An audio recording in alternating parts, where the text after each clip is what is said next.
bendiga, gusto de verles, saludarle a los que no han saludado. Vamos a continuar con la serie de la Epístola de Santiago, para que estén abriéndola en el capítulo 2. Y veremos del versículo 14 al 26.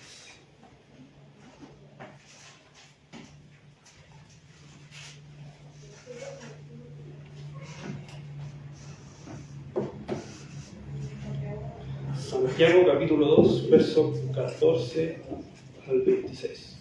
Doy lectura. Hermanos míos, ¿de qué aprovechará si alguno dice que tiene fe y no tiene obras? ¿Podrá la fe salvarle? Y si un hermano o una hermana están desnudos y tienen necesidad del mantenimiento de cada día, y alguno de vosotros le dice, id en paz, calentados y saciados, pero no les dais las cosas que son necesarias para el cuerpo, ¿de qué aprovecha? Y así también la fe, si no tiene obras, es muerta en sí misma. Pero alguno dirá, tú tienes fe y yo tengo obras. Muéstrame tu fe sin tus obras y yo te mostraré mi fe por mis obras. ¿Tú crees que Dios es uno? Bien haces. También los demonios creen y tiemblan. Mas ¿quieres saber, hombre vano, que la fe sin obras es muerta? ¿No fue justificado por las obras Abraham nuestro padre cuando ofreció a su hijo Isaac sobre el altar? ¿No ves que la fe actuó juntamente con sus obras y que la fe se perfeccionó por las obras? Y se cumplió las escrituras que dice, la escritura que dice, Abraham creyó a Dios y le fue contado por justicia y fue llamado amigo de Dios. Vosotros veis pues que el hombre es justificado por las obras y no solamente por la fe. Asimismo también Rahab la ramera no fue justificada por obras cuando recibió a los mensajeros y los envió por otro camino, porque como el cuerpo sin espíritu está muerto, así también la fe sin obras está muerta. Amén. Oremos brevemente, hermanos. Padre, gracias te damos por tu palabra. Rogamos, Señor, tu asistencia como ya orábamos y pedimos, Dios, que podamos encontrar el tesoro en tu palabra, Señor. Que este mensaje que tú has guardado para nosotros, que fue primeramente para los que escribió Santiago, pero para tu iglesia por todos los tiempos ha servido esta palabra, Señor. Tiene un sentido importante para el cristiano, así que ayúdanos a verlo, ayúdame a mí a explicarlo, Señor, y que tu gracia nos ayude y nos sostenga. Te lo pedimos en el nombre de Jesús. Amén.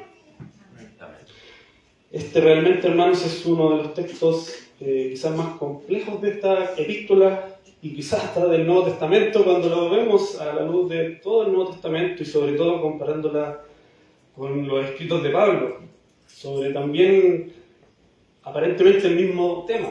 Aparentemente digo porque vamos a ver que tanto Pablo como Santiago están abordando distintas problemáticas. Por ende hay distintas soluciones a estas problemáticas.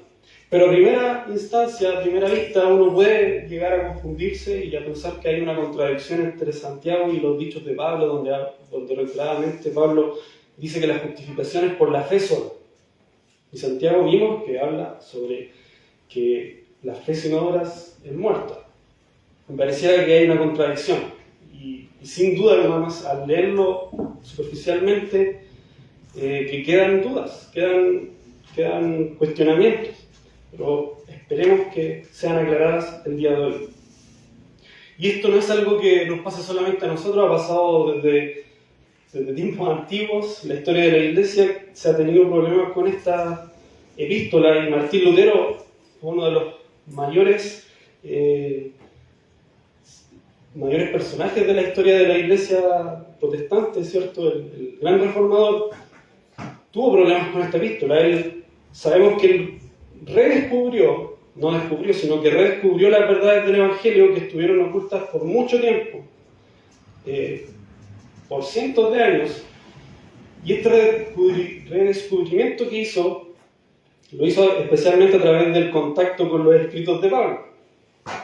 Textos como Romanos 1 del 16 al 17 o Romanos 3, 28, donde dice que el hombre es justificado por fe sin las obras de la ley. Actualmente lo dice así. Dominaron el corazón del reformador. fueron su como caballito de batalla, de donde se firmó para hacer lo que logró, la Reforma Protestante. Pablo sabemos que enfatiza repetidamente en Romanos, en Gálatas, en Efesios, en Tito, que la salvación no es por obras, sino por gracia mediante la fe. Eso lo vemos está plagada o está permeada todos sus escritos, los escritos de Pablo, hablando sobre la gracia y que son las salvaciones por fe y sin obras, no por medio de obras, para que nadie se gloríe, dice Pablo. Esta doctrina de la justificación por la fe sola fue la bandera de la Reforma. Pero debido a esto mismo, a esta marcada doctrina, podríamos decir, de la que Lutero se aferró muy bien hecho, lo hizo muy bien, estaba correcto, pero esto le llevó a tener problemas con esta epístola en particular. La llevó a calificar como una epístola de paja.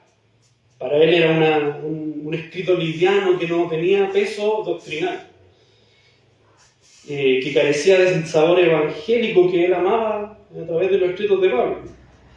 Pero de todas maneras él la incluyó en la traducción que él mismo hizo de la Biblia. Pero curiosamente, o afirmando estos primeros dichos que era una epístola de paja, la colocó al final de su traducción. Entonces Lutero fue un hombre, pecador igual que nosotros, que fue afectado por las batallas de su época. Y reaccionó así también porque la Iglesia Católica usaba estos versículos que acabamos de leer y que vamos a estudiar para atacarlo, donde le decían que el hombre es justificado por las obras y no solamente por la fe, que es textualmente lo que dice Santiago. Entonces para él le costó mucho aceptar y de mala gana lo hizo este libro como parte del canon. Entonces esto nos lleva a la pregunta crucial o central: ¿es realmente una contradicción lo que plantea Santiago con respecto a lo que plantea Pablo? ¿O qué es lo que está ocurriendo aquí? Bueno, Santiago y Pablo escribieron en ocasiones diferentes, a dos audiencias diferentes acerca de asuntos diferentes. Y es lo que vamos a pasar a revisar, porque inevitablemente hay que hacerlo para poder entrar de lleno a estos versículos. Entonces, cada escrito fue en ocasiones distintas y audiencias diferentes. El contexto de Santiago se cree que él fue la carta de Santiago fue el primer libro, la primera carta del Nuevo Testamento, aproximadamente en el año 40 después de Cristo. Escrito incluso antes del concilio de Jerusalén que se describe en Hechos 15. Y antes que surgieran las controversias con los judaizantes. Entonces, Santiago no va a usar, ya que él escribió primero que Pablo, él no va a usar ese lenguaje que usa Pablo, que es técnico con respecto a la justificación. Esa problemática teológica que Pablo aborda aún no existía en el contexto de Santiago cuando escribe esta carta. Él escribía a una audiencia que sabía de qué era lo que Santiago estaba hablando y no lo iba a malinterpretar como hoy, por el hecho de tener tanto los escritos de Pablo como los de Santiago, tendemos a confundirnos. Entonces la audiencia de Santiago no iba a tener ese problema. En cambio, el contexto de Pablo, él escribe más tarde, cuando surge la necesidad de combatir a los judaizantes, que exigían la circuncisión y la ley de Moisés para ser salvos. Ese para es importante, lo hemos dicho en otras ocasiones. Nosotros hacemos cosas porque somos salvos, no para ser salvos. Ya Dios nos ha salvado y por ende nosotros respondemos a eso. Entonces, lo que Pablo ataca es ese ataque de los judaizantes que exigían algo para ser salvos.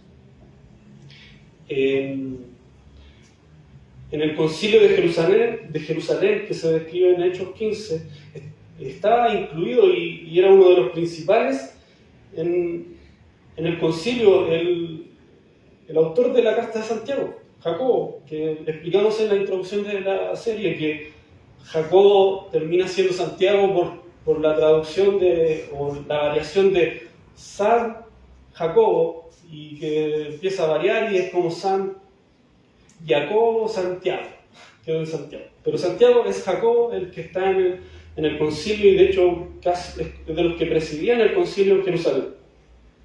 Y además es el hermano por parte de padre, de madre del Señor Jesucristo, en cuanto a la carne me refiero. Entonces, Santiago estuvo presente en este concilio y apoyó que no se debía inquietar a los gentiles con la ley, lo que confirma que su carta no tenía la intención entonces de imponer la ley como medio de salvación. O sea, Santiago escribió la carta de Santiago, luego pasó lo de Jerusalén y él no se contradice en esto. O sea, tenemos que llegar a pensar que él no se contradice. Si él escribió esto de que aquí aparentemente está diciendo que la salvación o la fe sin obras es muerta, o no podemos ser salvos sin las obras, parecía que fuera contradictorio, pero él en el concilio está de acuerdo con que no se debe atormentar a los gentiles con la ley. Así que ahí ya tenemos algo a favor con respecto a que no hay una contradicción, porque es el mismo Pablo el que lleva también este asunto al concilio y está Santiago presidiéndolo, como decíamos. Entonces Pablo lo que confronta es el problema judeo-gentil. En Gálatas o Romanos se ve esto, donde la discusión sobre las obras de la ley era central. Santiago, al escribir independientemente y creemos que antes de los escritos de Romanos, no aborda el mismo tema. Aquí vemos que hay dos problemas diferentes y por ende dos soluciones diferentes. Pablo hablaba a los judíos que confiaban en la ley para salvarse, pero Santiago se dirige a un grupo que reducía el cristianismo a una mera ortodoxia intelectual sin práctica. O sea, ellos de labios, de boca decían creer las doctrinas principales, la salvación, el evangelio mismo, pero en su vida práctica no lo estaban demostrando. Pablo habla de cómo se entra a la salvación, el plan divino para los pecadores, que es por gracia, por medio de la fe. Santiago habla de cómo se manifiesta esta fe una vez dentro. ¿Ven cómo se va notando la diferencia? Ambos apóstoles usan los mismos términos, pero con sentido distinto. Por ejemplo, la justificación para Pablo es la justificación del impío. En Romanos 4:5 Pablo enseña que Dios justifica al impío, al culpable. Se refiere al estatus legal ante Dios, o sea, la justificación delante de Dios. Santiago, en cambio, habla de la justificación, pero del justo. Santiago habla de la justificación del creyente, es decir, cómo demuestra o vindica su fe ante los hombres. Entonces, una justificación está referida para con Dios, que es la salvación del alma, la regeneración del corazón, ¿cierto? El nuevo nacimiento.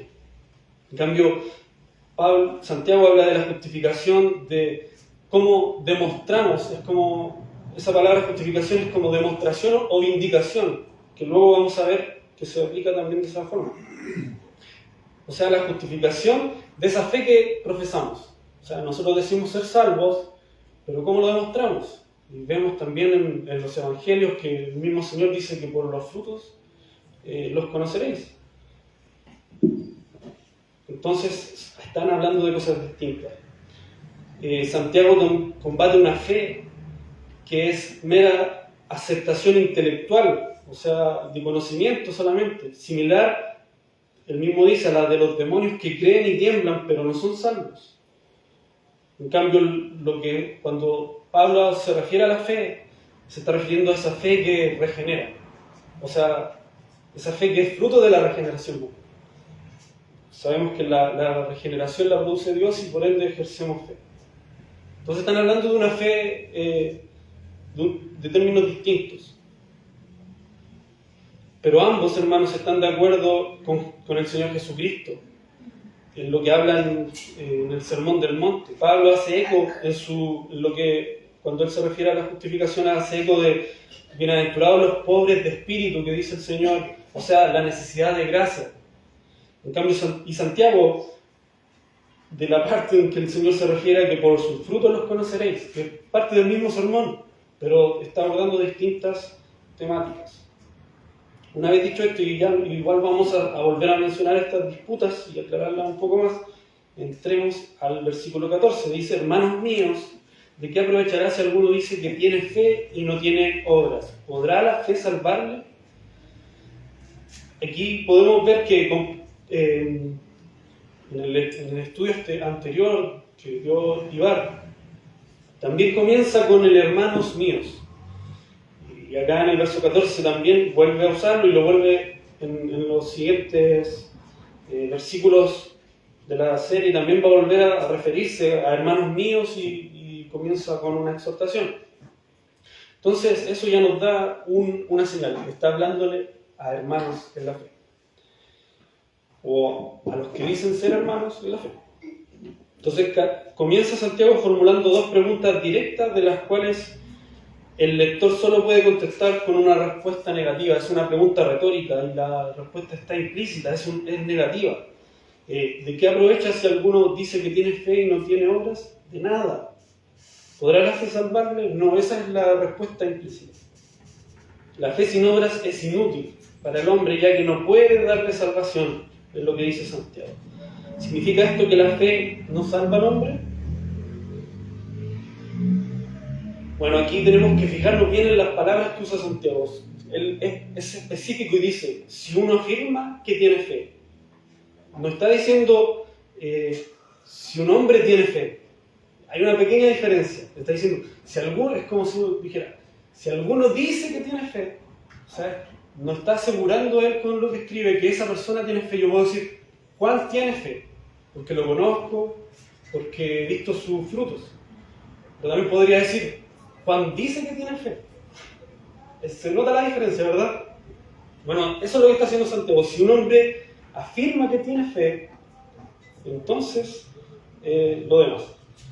Entonces Santiago debe entender que la fe de esta persona, a la que pareciera estar entrando en un debate con un hombre ficticio, digamos, da a entender que la fe de esta persona en particular no es una confianza genuina en el Señor Jesucristo. De hecho, la proclamación de ese hombre hace de su fe una fe vacía. Si se limita a sentir con la cabeza a las palabras de una afirmación doctrinal, su fe es meramente intelectual, es estéril y es vana. Santiago indica entonces que si esta fe profesada no está acompañada de obras, no puede salvar esta fe, esta aparente fe. ¿Y a qué obras se refiere Santiago?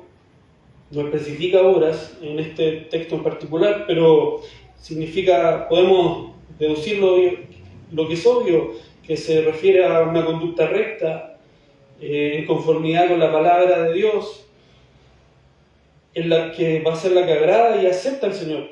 Y él ya a lo largo de la carta ya ha mencionado algunas de estas obras, que son la paciencia en el capítulo 1, verso 3, soportar la tentación en el verso 12 del capítulo 1, la pureza de vida en el versículo 21, obediencia a las Escrituras, compasión por los necesitados, imparcialidad que vimos en el capítulo, o sea, en el sermón anterior de esta serie, y más adelante menciona cosas como la obra de piedad, que es lo que vamos a ver en el verso 15, el dominio de la lengua en el capítulo 3, la humildad, la veracidad y paciencia. Estos son algunos ejemplos de cómo debe obrar el cristiano que dice que tiene fe. Y él pregunta, ¿podrá la fe salvarle de este hombre que dice que tiene fe, pero no tiene obras? ¿Podrá la fe salvarle? Esa pregunta no se plantea para considerar la importancia de la fe, sino la idea opuesta de que cualquier tipo de fe pudiese salvarlo. En otras palabras, la pregunta sería así: ¿cualquier fe puede salvarte? ¿Cualquier fe que tú profeses, si no es demostrada con tus actos, con tu vida práctica? Y nuevamente, como decíamos, es una pregunta retórica. La respuesta no puede salvar. Eso es lo que implica lo escrito, es lo que diría Santiago, si le pidiéramos explicación de esta pregunta. Una profesión de fe sin buenas obras no puede salvar a una persona. Como se ha observado, no es que algunas buenas obras añadidas a la verdadera fe pueden salvar a una persona. No es lo que está diciendo, sino más bien que la fe que es genuina y salvadora inevitablemente va a producir buenas obras. A eso es a lo que se refiere Santiago. Entonces, como decíamos, Santiago no está en conflicto con Pablo, con los escritos de Romanos, sobre el fundamento de la salvación, que es solo por gracia mediante la fe, no está atacando aquello. Ambos están combatiendo enemigos diferentes. Pablo se opone al legalismo, a los que confiaban en las obras para salvarse, como dijimos. En cambio, Santiago se opone a esa creencia fácil, incluso que está no solo en el borde, sino que ya está en el libertinaje, que piensa que puede hacer cualquier cosa. Total, he creído y voy a ser salvo al final. Salvo, siempre salvo. Esos que afirman tener una fe sin que afecte sus vidas. Vemos en Efesios 2, del 8 al 10, lo que podríamos llamar la fórmula de la gracia, donde vemos que Pablo dice: por gracia sois salvos por medio de la fe, y él dice que no es por obras, para que nadie se gloríe, ¿cierto? Eso está del 8 al 9. Ahí vemos la causa, que la justificación. ¿Cuál es la causa de la justificación? ¿Cuál es? Por gracia somos salvos. Es lo que aborda esa parte de la fórmula de la gracia. Pero luego vemos el efecto, que sería la santificación, porque somos hechura suya, creados en Cristo Jesús, eso es el verso 10, para buenas obras, las cuales Dios preparó de antemano para que anduviésemos en ellas. O sea, en esta fórmula que llamamos de la gracia, vemos que somos salvos por gracia, por medio de la fe, sin obras, pero el efecto de esta salvación debe producir santificación. Entonces, Santiago está hablando de esta parte de la fórmula de la gracia, de la santificación, de que por nuestros frutos debemos manifestar esa fe que hemos dicho de labios, que hemos dicho que hemos aceptado en nuestro corazón. Y Santiago entonces continúa en el verso 15 y da un ejemplo, una analogía de lo que él quiere hablar, de lo que él está hablando más bien. Y dice: si un hermano o una hermana están desnudos y tienen necesidad de mantenimiento de cada día, y alguno de vosotros le dice: id en paz, calentados y saciados, pero no les dais las cosas que son necesarias para el cuerpo, ¿de qué aprovecha? Así también la fe, si no tiene obras, es muerta en sí misma. Entonces Santiago aquí pasa a aclarar el argumento que ya ha puesto y dice, o sea, compara la fe estéril con una compasión puramente verbal. Y esta analogía es bien acertada, pues una fe que es inactiva es tan hipócrita como esa lástima expresada solo con palabras que no se traducen en ayuda real para los que están necesitados. Cuando dice ir en paz, calentados y saciados, y a la luz de lo que vemos que es solo de palabras, llega a ser una declaración cruel, porque lo que está graficando aquí Santiago es que vemos a alguien necesitado, a un hermano, dice, necesitado, no sé, imaginemos lo que dice que está desnudo, que está sufriendo necesidad, y lo único que hacemos es decirle calentados y saciados, ir en paz, y luego nos vamos. Eso estaríamos siendo los más crueles. Entonces, ¿de qué aprovecha eso? Bueno, nuevamente una pregunta retórica. De nada. Ese vergonzoso comentario pasa a ser un vergonzoso comentario: id en paz, calentados y saciados, porque no tiene provecho ni valor alguno si no hay una acción al respecto. Al igual que la compasión profesada sin bondad y preocupación es falsa, bueno, así también lo es la fe, que es nada más que un vacío reclamo, o sea, solo de labios. Esta es una analogía entonces bien escogida por Santiago, ya que la compasión es una de las señales de la verdadera regeneración, pero aquí no vemos compasión. Cuando Él dice, id en paz, es equivalente a lo que hoy decimos, Dios le bendiga a alguien. Y calentados y saciados es equivalente a decir, Dios te cuide. Pero si tener la intención alguna de ser canal para ese tal cuidado que profesamos desearle al otro. Entonces ese Dios le bendiga, Dios te cuide, sería como el equivalente a lo que dice Santiago, que si está acompañado sin acción no es vano, al igual que la fe que profesa alguien sin obras.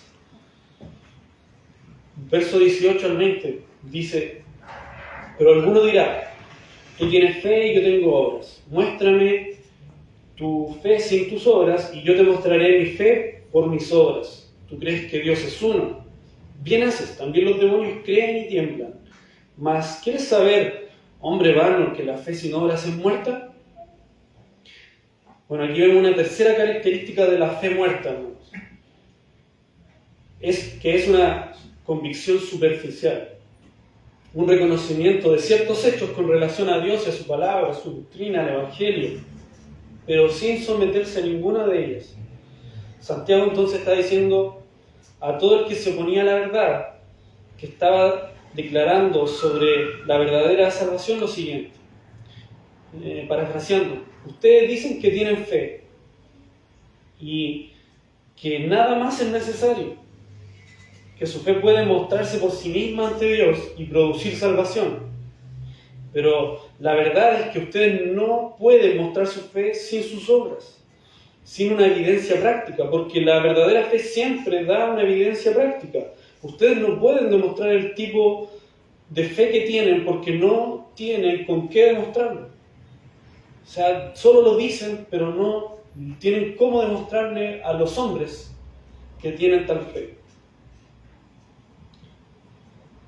Santiago dice, ¿tú crees que Dios es uno? Bien haces.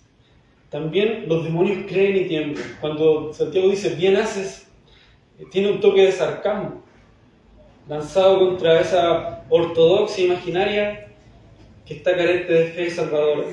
Es sarcástico porque le dice, ¿tú crees que Dios es uno? Bien haces, pero los demonios creen igual. Está comparando esa fe con la fe de los demonios. Es fuerte declaración aquella. Aún los demonios, está diciendo Santiago, aún los demonios son ortodoxos en el sentido de conocer y reconocer la verdad acerca de Dios.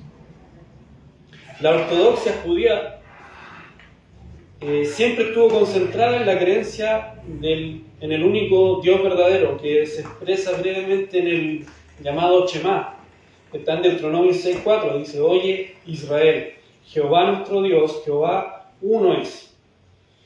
Pero en lo que muchos de los judíos fallaban era en no obedecer el versículo siguiente, que ordena, amarás a Jehová tu Dios de todo tu corazón y de toda tu alma, con todas tus fuerzas. Es el versículo 5. Entonces Santiago está planteando, por decirlo así, es que cree, este que dice que tiene fe, cree en la verdad de Deuteronomio 6:4, o sea que Dios es uno, pero no obedece lo que dice Deuteronomio 6:5. Y entonces esta es una fe o una creencia vana, como la que tienen los demonios. Hermanos, los demonios saben y creen que hay un solo Dios y que es verdadero. También están más que conscientes de que las Escrituras son la palabra de Dios, que Jesucristo es el Hijo de Dios, que la salvación es por gracia mediante la fe. Eso lo saben los demonios. Que Jesús murió, que fue sepultado, que resucitó para expiar los pecados del mundo, eso los demonios lo saben. Y que ascendió al cielo y ahora está sentado a la diestra del Padre.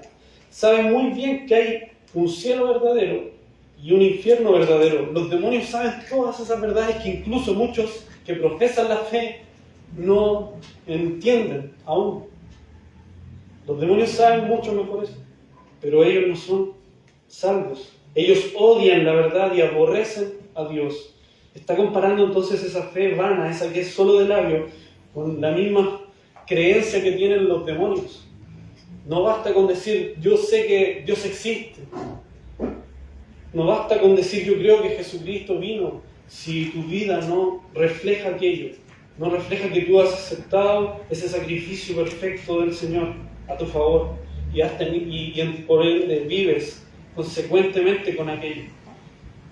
Si solo lo profesas de labio, eres igual que un demonio, está diciendo Santiago. Y dice en el verso 20, y lo voy a leer en la versión de las Américas, la Biblia de las Américas, queda un poco más claro. Pero, ¿estás dispuesto a admitir, hombre vano, que la fe sin obras es estéril? Está desafiando Santiago a sus lectores.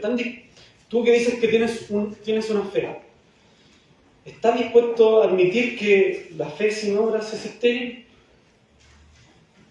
Y Santiago aquí pasa a ser enérgico y directo en su modo de hablar y le dice hombre vano, que también se puede traducir como necio, hombre necio. O sea, vas a seguir porfiando, te está diciéndole en otras palabras. Oye, hombre porfiado, vas a seguir diciendo que la fe sin obras, o sea, que la fe sin obras te puede salvar. No seas porfiado, admítelo. Y entonces lo invita y le dice que necesita ir a las Escrituras. El hombre que quiere hablar de la fe necesita ir a las Escrituras para aprender lo que Dios tiene que decir acerca de ese tema. No puedes quedarte solo con tu profesión. Hay muchos afuera que creen en Jesús, dicen que existió, dicen que fue un hombre ejemplar y que incluso lo tienen como un ejemplo en sus vidas, pero a la hora de hablarle de las Escrituras y de lo que las Escrituras hablan de él, que es la revelación de Dios mismo sobre él mismo, ellos las niegan. Ellos no dicen, no, eso lo escribió hombres y ponen mil excusas. Pero sin duda, si quieres hablar de Dios, tienes que ir a lo que Él escribió, o sea, a lo que Él mandó a escribir de sí mismo. O si no, estás creyendo en un Dios de mentira, un Dios creado por ti. Entonces la invitación de Santiago es ir a las Escrituras. Santiago pareciera que se impacienta con este hombre con el que discute. Lo reprende de la misma manera que Jesús corrigió a los dos hombres que viajaban hacia Emaús, cuando los acompaña y le dice, ¿cuán necios sois? ¿Cuán tardos de corazón para creer todo lo que está? O sea, todo lo que los profetas han hablado en Lucas 24-25. Y Santiago continúa su reproche y le dice, ¿quieres evidencia? En otras palabras le dice, escudriña las Escrituras y aprenderás que la fe sin las obras es estéril. Toma el ejemplo de Abraham, el padre de los creyentes, y considera también el relato acerca de Rahab. Hacemos entonces aquello. En este afán entonces de Santiago en convencer que esa fe sin obras es estéril, pone como ejemplo entonces al padre de la fe, a Abraham. Y dice, no fue justificado por las obras Abraham nuestro padre cuando ofreció a su hijo Isaac sobre el altar. ¿No es que la fe actuó juntamente con sus obras y que la fe se perfeccionó por las obras? Y se cumplió las Escrituras que dice, Abraham creyó a Dios y le fue contado por justicia y fue llamado amigo de Dios. Vosotros veis, pues, que el hombre es justificado por las obras y no solamente por la fe. Entonces, Abraham es por excelencia el modelo de la fe salvadora, llamado padre de la fe, tanto para judíos como para los gentiles. Es un ejemplo de hombre de fe. Un hombre cuya fe era viva y agradable delante de Dios. Abraham creyó a Jehová, nos dice Moisés en Génesis 15:6, y le fue contado por justicia. Pero Santiago dice que el padre de los fieles, o el padre de la fe, cuya fe misma fue un don de Dios, como lo dice Pablo en Efesios 2:8, fue no obstante, dice Santiago, justificada por las obras. Aquí vemos nuevamente esta aparente contradicción, alimentando entonces la contradicción de todo este pasaje, que es aparente, como decimos. y que ha frustrado y confundido a los creyentes a lo largo de la historia. Pero esta aparente contradicción, hermanos, se aclara al entender la justificación por la fe, que tiene que ver con la posición de una persona, como decíamos, ante Dios, mientras que la justificación por las obras que aborda Santiago se refiere a que tiene que ver con la posición de las personas ante los hombres. A eso se está refiriendo Santiago. Él está diciendo, no que muestres a Dios tus obras, muéstrame a mí como hermano, como podríamos llevarlo a nuestro contexto. Alguien que quiere entrar a la membresía, debemos ver su vida, que él profesa tener fe, que haber quizás ido a una iglesia sana por muchos años, que ha sido el caso de muchos hermanos que hemos aceptado, pero tuvimos que pasar por un proceso en el que los conocimos, ellos nos conocieron a nosotros y nuestra profesión de fe, para ahí llegar a aceptarlos. Como a eso a lo que se aplica la justificación que aborda Santiago, a lo referente a cómo un hombre, un hermano, una hermana de la iglesia puede confirmar que aquel hombre que tiene fe es una fe verdadera. Algunos han imaginado una contradicción entre las declaraciones de Santiago de que Abraham fue justificado por las obras y la enseñanza clara de Pablo de que él fue justificado únicamente por gracia mediante la fe. Pablo también habla de Abraham con respecto a su fe, pero como decíamos, hablando de distintos aspectos. Entonces, esa contradicción no es tal, hermanos. Santiago ya ha subrayado que la salvación es un don misericordioso de Dios. Si vemos el capítulo 1, del 17 al 18, Santiago dice: toda buena dádiva y todo don perfecto desciende de lo alto, del Padre de las luces, en el cual no hay mudanza ni sombra de variación. Él, de su voluntad, nos hizo nacer por la palabra de verdad para que seamos primicias de sus criaturas. Santiago ya ha dicho que la salvación es una obra puramente de Dios. Él ya lo ha dicho en estos versículos. No está contradiciéndose a sí mismo tampoco. Sería, si decimos que Santiago entonces está diciendo que para ser salvos necesitamos obras, estaría contradiciéndose él mismo con lo que ya escribió. Pero no es el caso, ¿no? Y en este versículo 23 que hemos leído, que cita a su vez Génesis 15:6, que afirma que Dios atribuyó justicia a Abraham exclusivamente sobre la base de su fe. Además, hermanos, el acontecimiento específico que Santiago dice que justificó a Abraham por las obras fue el ofrecer a Isaac. Y eso está en el versículo 21 de Génesis 15.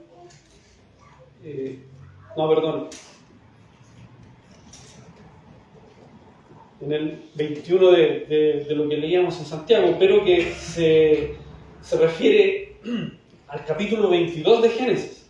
O sea, es un suceso. Primero, en el Génesis 15 se dice que Abraham fue justificado por la fe. O sea, su fe lo regeneró, él fue salvo por la fe solamente.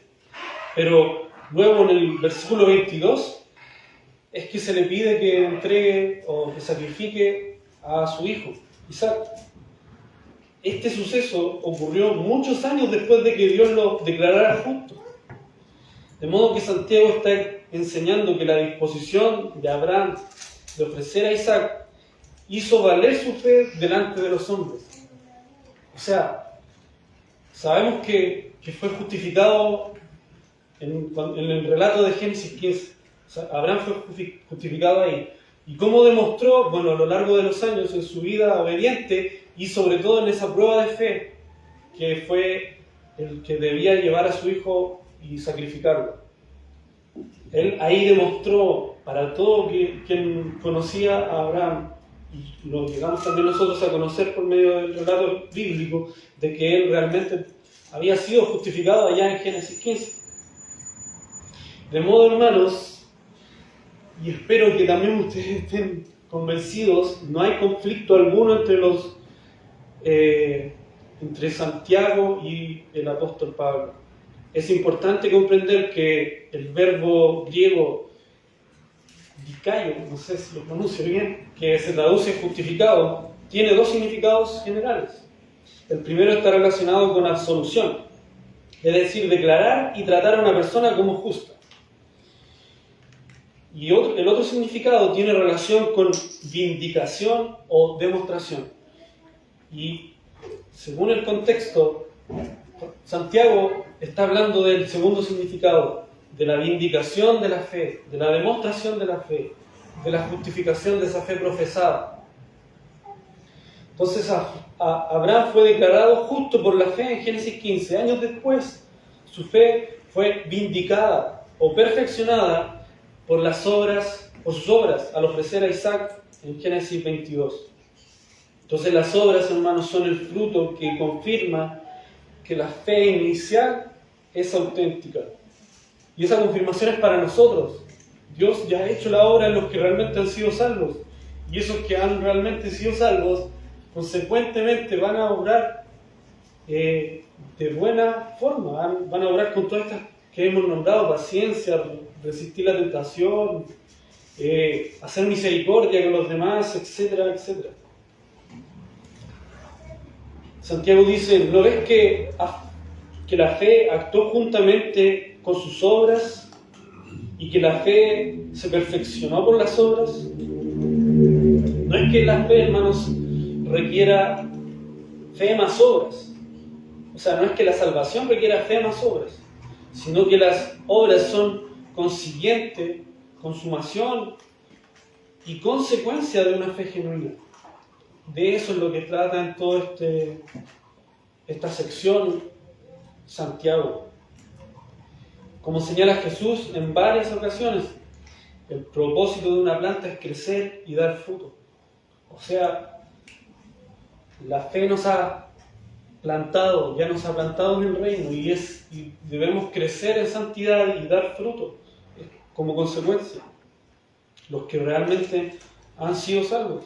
Santiago está diciendo: si tú no estás dando fruto, si tú no estás obrando bien, tu fe es vana, no eres salvo. Ahora pasa entonces a hablar sobre Rahab la ramera. Dice: asimismo también Rahab la ramera, versos 25 al 26. No fue justificada por obras cuando recibió a los mensajeros y los envió por otro camino, porque como el cuerpo sin espíritu está muerto, así también la fe sin obras está muerta. Aquí vemos un contraste con estos dos ejemplos bíblicos a los que Santiago acudió. Por un lado Abraham y por otro Rahab. Hay un contraste en aquellos dos personajes. Rahab era una mujer, una gentil además, y como si fuera poco, porque pensando en el contexto, ¿cierto?, que los judíos, la mujer no era igual de válida como un hombre, y además era gentil, pero como si fuera poco, era prostituta. Pero aún así, ella está considerada en el relato de Hebreos, ¿cierto?, donde está todo este listado de hombres y mujeres de fe. Entonces, por un lado vemos que Abraham es un hombre moral, en cambio Rahab era una mujer inmoral. Abraham era un noble caldeo, ella era una corrompida cananea. Abraham era un gran líder y ella era una ciudadana común. Él estaba en la cima del orden económico y social. Ella, en cambio, en lo más bajo. Pero Rahab la ramera aparece, como decía, junto a la lista con Abraham en la ilustre galería de los fieles en Hebreos 11. Incluso, hermanos, está en el linaje humano de Jesús, al ser la bisabuela de David, y eso lo vemos en Mateo 1:5. Entonces, Rahab no solo reconoció a Dios, al Dios de Israel, que Él era el verdadero Señor, sino que por sus obras podemos decir que es obvio que confió en Él. Su corazón fue visto recto delante del Señor, y por su gracia aceptó la fe de ella por justicia también, al igual que con Abraham. También la protección que brindó a los espías como un acto de obediencia a Él, y por lo tanto ella fue justificada por obras cuando recibió los mensajeros y los envió de regreso por otro camino. Cuando decimos justificado por las obras, entendiendo ya lo expuesto, o sea, fue vindicada esa fe, esa confianza en el Señor por medio de sus actos. Al igual que Abraham y que cualquier otro creyente verdadero, la justicia imputada que tiene como base la fe resultó en justicia práctica, o sea, en frutos que fueron reflejados entonces en estas buenas obras. Su vida exterior manifestó entonces su vida interior de fe. Sin embargo, igual que Abraham, ella no era perfecta, igual que nosotros, hermanos, no somos perfectos. Su profesión era despreciable, era una prostituta, e incluso tuvo que mentir. Vemos que ella mintió, y eso también es pecado. Ella no honró al Señor con ninguna de esas dos cosas mencionadas, ni su profesión ni sus mentiras.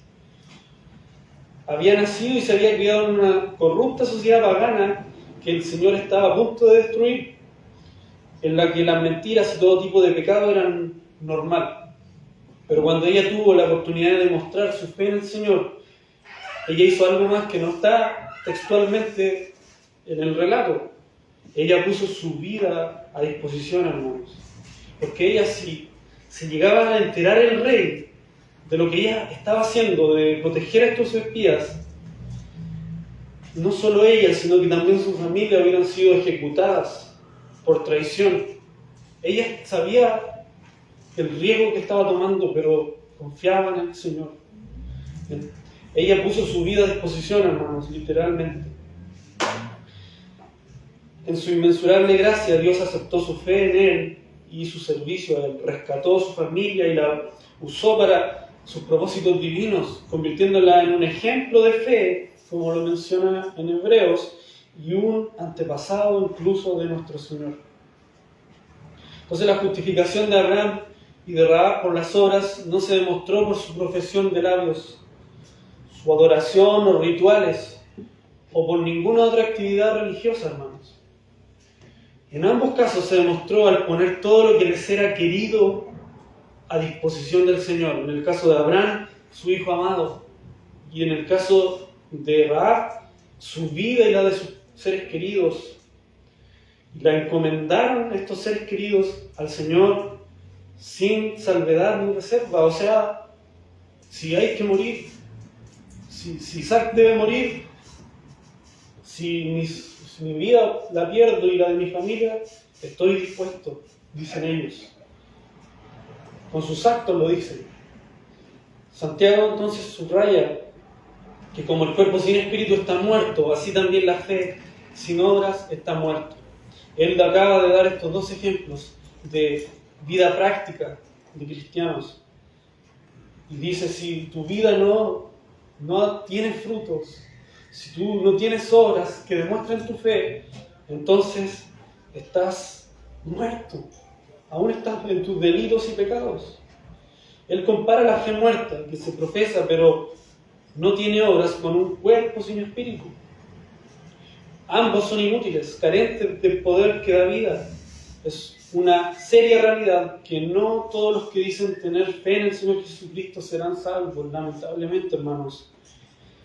Y el mismo Señor lo advierte en Mateo 7, del 21 al 23. Palabras fuertes, hermanos. No todo el que me dice Señor, Señor, entrará al reino de los cielos, sino el que hace la voluntad de mi Padre que está en los cielos. Muchos me dirán en aquel día, Señor, Señor, ¿no profetizamos en tu nombre? En tu nombre echamos fuera demonios y en tu nombre hicimos muchos milagros. Y entonces les declararé, nunca os conocí, apartados de mí, hacedores de maldad. Oh, hermanos, fuertes palabras que nos advierten y nos invitan a que examinemos nuestra fe que profesamos. Santiago eso es lo que está buscando, que los que dicen que son cristianos pero que no están actuando como tal en el contexto en el que ellos están, quizás algunos están mejor que otros en el contexto de que estaban dispersos por la persecución, Algunos quizás estaban desprovistos de un techo, de abrigo, de alimento, y ellos como hermanos estaban siendo indolentes frente a esas necesidades. Quizás por eso es que escribe estas cosas. Bueno, también aplica a nosotros, hermanos. Si hoy vemos a la necesidad de alguien, de un hermano principalmente, como dice Santiago, pero también del que no es hermano, y no hacemos algo al respecto, no sirve de nada decirle Dios te bendiga, o que Dios te cuide, o voy a orar por ti, si no va acompañado de un actuar misericordioso a favor de esas necesidades. Hermanos, y el listado también de buenas obras que Santiago expone a lo largo de toda su carta también son ejemplos que tenemos como cristianos para andar en aquello, en tener obras de misericordia, ayudar al necesitado, también en lo que respecta a nosotros como individuos, a ser pacientes, o sea, pacientes con el otro también aplica, a resistir también la tentación. Todas estas cosas Santiago nos da como ejemplo. No es solo el ir y ayudar, pero sí también es eso. No lo dejemos de lado. Así que el Señor nos ayude y examinemos, hermanos, nuestra fe, porque si el Señor Jesucristo puso esto, de que muchos en aquel día dirán, Señor, Señor, y Él dice que no todos esos que dicen Señor, Señor van a entrar en el reino de los cielos, es una advertencia a todas las iglesias, y nosotros estamos incluidos. Y Dios nos libre de aquello, ese es mi deseo y sé que el de ustedes, que ninguno de los que estamos aquí hoy sentados tengamos ese destino en el que veamos que tuvimos una vida vana, que de una profesión vacía, sino que podamos entrar al reposo del Señor. Así que Dios nos ayude, hermanos. Oremos. Padre, gracias te damos por tu palabra. Realmente